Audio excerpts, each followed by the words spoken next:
L'étude présentée consiste à observer un échantillon représentatif de parapentistes lâchés d'une tyrolienne sur leur propre sellette. Avant d'être largués, les pilotes simulaient le rattrapage d'une voile en synchronisant les freins avec des LED clignotantes et étaient mis en position de surcharge cognitive en récitant une suite de mots. Surpris par le lâcher du portique, ils devaient immédiatement tirer leur parachute de secours. Regardons les principaux résultats. Les pilotes avaient subi un entraînement préalable au déclenchement du secours. Il est intéressant de constater que, même en statique, seuls 2/3 des pilotes peuvent tirer la poignée à deux mains. En dynamique, le taux d'extraction du secours a été de 96%. L'étude constitue une bonne référence sur le comportement des pilotes lors du lâcher d'un parachute de secours. Il est intéressant de noter le temps d'accès à la poignée après la décision de faire secours. Matt, auteur de l'étude, souligne que les temps seraient nettement plus élevés en conditions réelles. Le pilote bascule son corps vers la droite avec un grip sur les élévateurs, voire donne un bon coup de frein de la main gauche. Ce n'est qu'une fois la stabilisation ressentie que celui-ci cherche à la poignée. Puis, 80% des pilotes tournent la tête vers la poignée et, dans 85% des cas, la main arrive de façon réflexe sur la hanche, même si la poignée en est éloignée, ce qui nécessite un repositionnement de la main.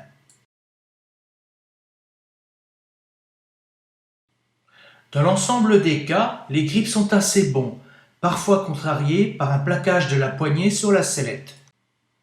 Le mouvement naturel du jeté est vers l'arrière, en gardant le bras près du corps. Une extraction latérale reste l'exception, même si le parachute est bloqué. Dans ce cas, le parapentiste va changer la position du grip. Il y a donc un instinct pour garder le bras le plus près du corps et protéger l'articulation de l'épaule en privilégiant l'utilisation du biceps.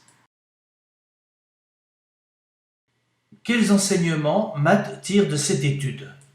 D'abord qu'un mouvement en deux temps ralentit le jeté du parachute de secours. L'inertie donnée au pod par le mouvement interne peut même conduire à des emmêlages des suspentes du parachute avec des éléments de sellette.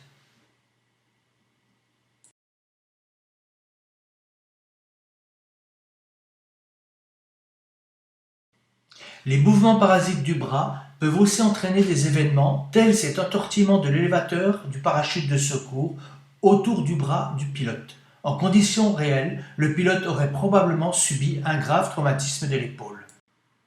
16% des pilotes avaient un parachute ventral, ce qui semble correspondre à la proportion générale.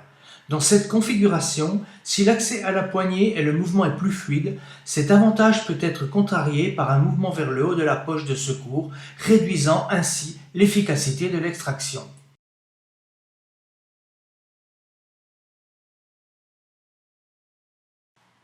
Parfois, si la sangle reliant la poignée au pod est trop longue, l'extraction ne peut être assurée complètement malgré l'extension maximale du bras.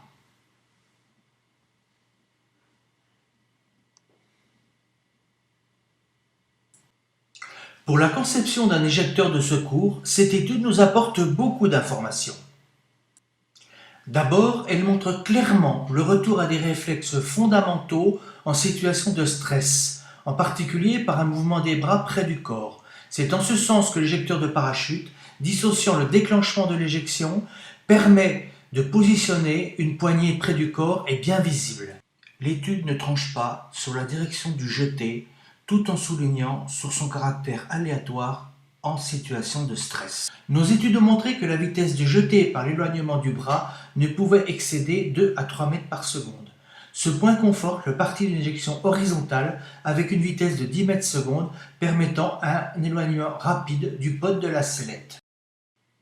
Enfin, celle-ci fait ressortir les difficultés d'extraction du pod. Ces difficultés étant contrées par des mouvements verticaux du bras. Il est clair qu'en situation réelle, certains pods n'auraient pas pu être extraits. L'éjecteur de parachute a été calibré pour être efficace à plus de 4 G, par une poussée d'environ 70 kg. Il anticipe la norme en cours d'élaboration qui devra garantir une extraction manuelle lors d'une rotation de 4 G.